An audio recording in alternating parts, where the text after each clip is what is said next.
السلام علیکم ورحمۃ اللہ وبرکاتہ۔ الحمد للہ رب العالمین والصلاة والسلام علی سید المرسلین، اما بعد فاعوذ باللہ من الشیطان الرجیم، بسم اللہ الرحمن الرحیم۔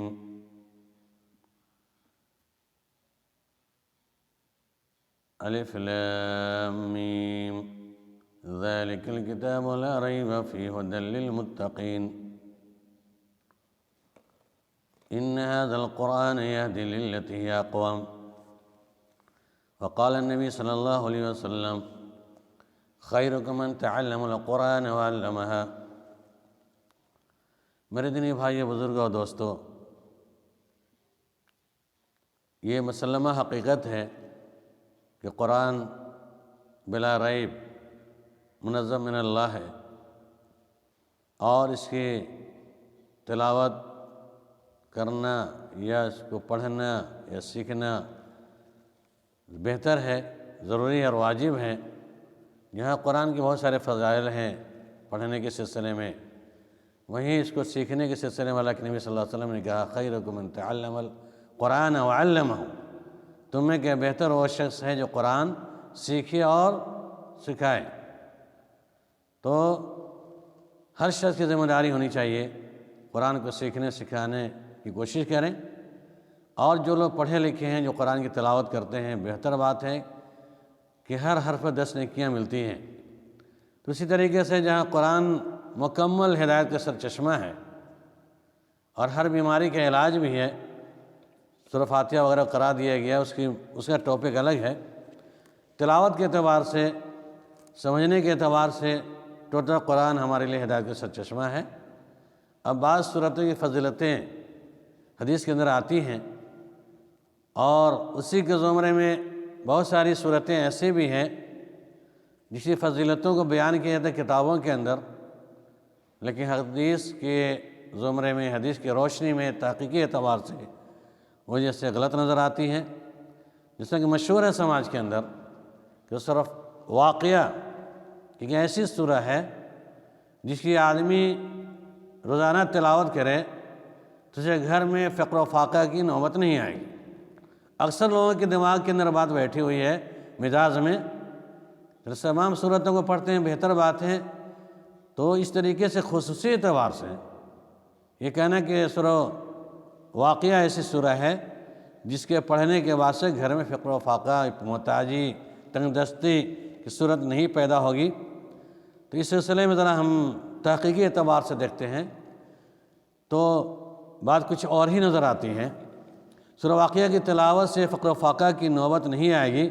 اکثر عوام کے مزاج ایسا ہی ہے، جو کہ بہت مشہور بھی ہے۔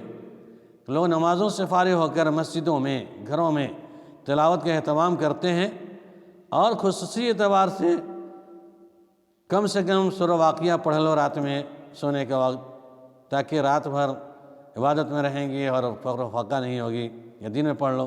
ورنہ اس کی ایک دلیل ہے جو موضوع روایت ہے۔ قال نبی صلی اللہ علیہ وسلم من قرأ سورة الواقعہ فی کل لیلۃ لم تصبہ فإنہ فاقہ ابدا، لم تصبہ فاقۃ ابدا۔ مسند ابن سنی عمل الیوم واللیلہ کے اندر 674 صفحہ نمبر ہے۔ طریق ابی شجاع عن ابی طیبہ عن ابن مسعود رضی اللہ عنہ۔ علامہ البانی رحمۃ اللہ علیہ نے ضعیف قرار دیا ہے۔ امام ذہبی کہتے ہیں کہ ابو طیبہ اجنبی ہیں یا غیر معروف ہیں، وہ مجہول ہیں۔ بعض نے انہیں قطع اور مشترک قرار دیا، اور اس کے ضعف ہونے پر امام دارقطنی، امام بہقی اور حاتم رازی وغیرہ متفق ہیں۔ یعنی جو روایت آئی ہے کہ جو شخص بھی سورہ واقعہ رات میں پڑھے گا تو اس کو کبھی بھی فاقہ کی نوبت نہیں آئے گی۔ تو اس روایت کے اندر کلام ہے، کیونکہ اس کے اوپر علامہ البانی رحمۃ اللہ علیہ سے لے کر کے علامہ ذہبی رحمۃ اللہ علیہ، دارقطنی، تمام لوگوں نے کہا کہ حدیث ضعیف ہے، یہ روایت ضعیف ہے۔ اور اس کے دوسرے طرق میں احمد بن عمر یمامی عن ابن عباس مرفوعاً، اس کی سند میں احمد یمامی کو کذاب کہا گیا ہے۔ اور دوسری حدیث ہے کہ جو شخص من قرأ سورة الواقعہ تعلمها لم یکت من الغافلین ولم یفتقر جس نے سورہ واقعہ پڑھا اسے سکھایا لوگوں کو، تو اس کا نام غافلین میں نہیں لکھا جائے گا اور نہیں گھر والے کبھی محتاج ہوں گے۔ فضائل کے اعتبار سے واقعی بڑی جاندار ہے، اور اس طرح کی فضیلتیں انسان جب سنتا ہے، بالخصوص قرآن کی صورتوں کے بارے میں، قرآن کی آیتوں کے بارے میں، تو آمنا و صدقنا کہتے ہوئے فوراً عمل شروع کرتا ہے اور زیادہ عمل کرتا ہے۔ اب اس طرح کی روایتیں جب سامنے پیش کی جائے تو ظاہر سی بات ہے جو صاحب علم ہیں، کم پڑھے لکھے لوگ بھی ہیں لیکن اردو پڑھنا سمجھنا جانتے ہیں، قرآن کی بات ہے، قرآن کی سورہ کی بات ہے، کوئی بندہ اس کا انکار نہیں کرتا ہے، نہیں کرے گا۔ یہ قرآن کی فضیلتیں ہیں، اس میں سورہ کی فضیلتیں آ رہی ہیں، لہذا پڑھیں۔ تو چور دروازے سے علماء یہود کی یہی سازشیں ہوتی تھیں، قرآن کی فضیلتوں میں، قرآن کی آیتوں کی فضیلتیں میں حدیثیں گڑھنا، اور ان کا شوا تھا۔ بہرحال اس طرح کی روایتیں آتی ہیں اور بھی جگہوں پر۔ تو اگر یہ روایتیں ہیں تو اس حدیث کو امام سیوطی رحمۃ اللہ علیہ نے اپنی کتاب میں نقل کیا، بروایت ابی الشیخ عن عبد القدوس بن حبیب عن الحسن عن انس مرفوعا۔ شیخ البانی نے اس کو ضعیف قرار دیا ہے، ابن مبارک نے عبد القدوس کذاب کہا ہے، ابن حبان نے وضع الحدیث کہا ہے، سلسلہ احادیث ضعیفہ صفحہ نمبر 289۔ خلاصہ کلام اس حدیث کے تمام الفاظ و طرق متکلم فی ہے، اس لیے اس سے حدیث رسول سمجھ کر اس کے بیانات پر پختہ ایمان و یقین رکھنا، اور بعض لوگوں کی طرح اس پر سختی سے عمل کرنا درست نہیں ہے، بلکہ تمام افراد امت و خواتین ملت کو سنجیدگی سے اپنے یومیہ اعمال اور افعال اور اقوال کے احتساب کرنے کی اشد ضرورت ہے، اور کسی بھی قول و فعل کا ثبوت نصوص سے نہ ہو تو پھر سنی سنائی باتوں پر اعتماد نہ کریں۔ کہنے کا مطلب یہ خلاصہ کلام۔ سورہ واقعہ پڑھنے کی جو فضیلتیں آئی ہیں کہ فقر و فاقہ والی جو روایت ہے، یا لم تک من الغافلین، غافلوں میں سے نہیں ہوگا، اور اس سے کبھی بھی فقر و فاقہ کی نوبت نہیں آئے گی، یہ غلط ہے۔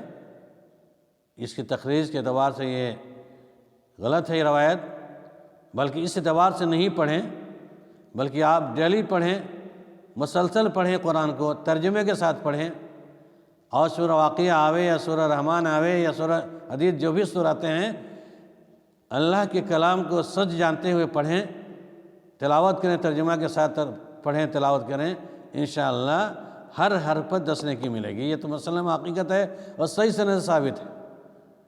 اسے پڑھنے کی کوئی قباحت نہیں کہ آدمی کو نہیں پڑھیں۔ قرآن زیادہ سے زیادہ پڑھیں، سمجھ کے پڑھیں، ترتیل سے پڑھیں اور ترجمہ سے پڑھیں۔ ہم تو کہتے ہیں، بارہ کہتے ہیں کہ دن بھر کے اندر ایک رکوع ہی پڑھنے کی نوبت آ جائے تو ایک رکوع ہی آپ پڑھیں، اس کے ترجمہ تفسیر کو پڑھیں، تب بات سمجھ میں آئے گی کہ یہ اللہ تعالیٰ ہم سے کیا مطالبہ کرتا ہے۔ اس کی چھوٹی سی مثال سمجھ لیجیے کہ اگر ہم انگلش نہیں جانتے ہیں، سنسکرت نہیں جانتے ہیں، اور کسی حکمراں کی طرف سے یا محکمے کی طرف سے انگلش میں کوئی لیٹر آتا ہے، اس کو ہم پڑھنے اور سمجھنے کی کوشش کرتے ہیں، نہیں جانتے ہیں تو دوسرے جاننے والوں سے پوچھتے ہیں کہ بھائی ہمارے لیے حکومت کا پیغام آیا ہے، کیا ہے؟ کیوں خوف میں یہ ہوتا ہے کہ ہو سکتا ہے ہمارے خلاف وارنٹ جاری ہو، کچھ ہمارے کوئی پیغام آیا ہو، یا تو اچھی خوشخبری کی امید ہوتی ہے یا نہیں تو، اور غلط آدمی تو غلط پیغام کا ڈر رہتا ہے، لہذا بے چین ہوتا ہے آدمی۔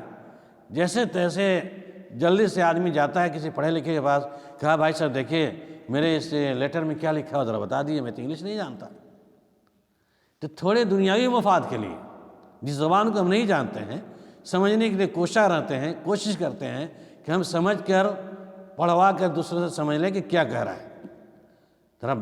ذرا بتائیے کہ یہ قرآن مقدس کتاب ہمارے نجات کے لیے ہدایت کا سرچشمہ ہے، اس کو ہم بلا ترجمے کے پڑھتے ہیں، ثواب تو یقیناً مل جاتا ہے ہر حرف 10 نیکی کا، لیکن جب ترجمہ نہیں پڑھیں گے تو اللہ تعالیٰ ہمیں کیا پیغام دے رہا ہے، کن کن چیزوں کا مطالبہ کر رہا ہے، اس کا ہمیں علم نہیں ہوتا ہے، اور اس علم کے نہ ہونے کی وجہ سے ہمارے عقائد گڑبڑ ہوتے ہیں، ہمارے مسائل گڑبڑ ہوتے ہیں، ہمارے معاملات گڑبڑ ہوتے ہیں، ہمارے معاشیات گڑبڑ ہوتے ہیں، گویا کہ پوری زندگی کا محور تباہ برباد ہو چکا ہے۔ اس لیے کہ ہم نے قرآن کو ترجمے کے ساتھ پڑھنے کی کوشش نہیں کی ہے۔ بعض لوگ تو قرآن پڑھتے ہی نہیں، کھولتے ہی نہیں ہیں، اور بس وہ سسٹم لگا دیے مولوی نے کہ قرآن ڈیلی پڑھنے کی کیا ضرورت ہے، وقت نہیں ملتا ہے، نماز ہی نہیں پڑھتے، تلاوت کیا چیز ہے۔ لیکن سجا کے رکھیں گے برسی اور چہل نما تیجے جا کے وقت جب آئے گا، اسی نے مولوی کو بلا کر کے، بچوں کو بلا کر کے قرآن خوانی کروا دیا، پڑھوا دیا، بس مسئلہ خلاص۔ یقین جانیے وہ مسئلہ بھی غلط ہے۔ آپ کی زندگی کے لیے اگر اردو نہیں جانتے، عربی نہیں جانتے، آپ اس کو سیکھیں۔ خیرکم من تعلم القرآن وعلمہ، تمہیں کیا بہتر وہ شخص ہے جو قرآن سیکھے اور سکھلائے لوگوں کو۔ آپ نہیں جانتے پڑھنا، ضرور پڑھیں، کسی سے رکھ کر کے ٹیوشن نہ کریں، جیسے بھی ہو قرآن کی تعلیم حاصل کریں۔ قرآن پڑھنا آ جائے گا، سورتیں یاد کریں گے، نماز کی توفیق، نماز پڑھیں گے، تب تو سورتوں کی فکر ہوگی۔ بہرحال وہ مسئلہ الگ ہے نمازی بے نمازی کا، لیکن جو لوگ بھی پڑھ رہے ہیں قرآن، ان سے میرا مطالبہ ہوگا، مؤدبانہ التماس ہوگا، میری گزارش ہوگی کہ اگر آپ اردو نہیں پڑھنا جانتے ہیں تو اللہ کے واسطے اس قرآن کے ترجمے کو انگلش کے اندر، ہندی کے اندر جو چھپ چکے ہیں ترجمے، ان کو پڑھنے کی کوشش کریں۔ تمام زبانوں کے اندر کتابیں موجود ہیں، تفاسیر موجود ہیں، پڑھیں، ضرور بھی ضرور پڑھیں، تب جا کر کے بات آپ کو سمجھ میں آئے گی کہ قرآن ہم سے کیا مطالبہ کرتا ہے، اللہ کے کیا احکامات ہیں۔ لہذا ان مختصر سی باتوں پر میں آپ لوگوں سے رخصت ہوتا ہوں اور گزارش کرتا ہوں کہ اللہ کے واسطے جو لوگ قرآن نہیں پڑھے ہیں وہ قرآن کو پڑھنے کی کوشش کریں، اور بعد اس کو سمجھ کر پڑھنے کی کوشش کریں۔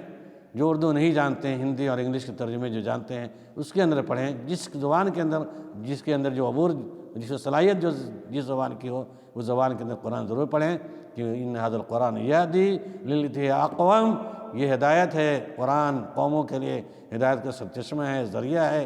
رب العالمین نے ہمارے اور آپ کی ہدایت کے لیے ہی اس قرآن مجید کو نازل کیا ہے۔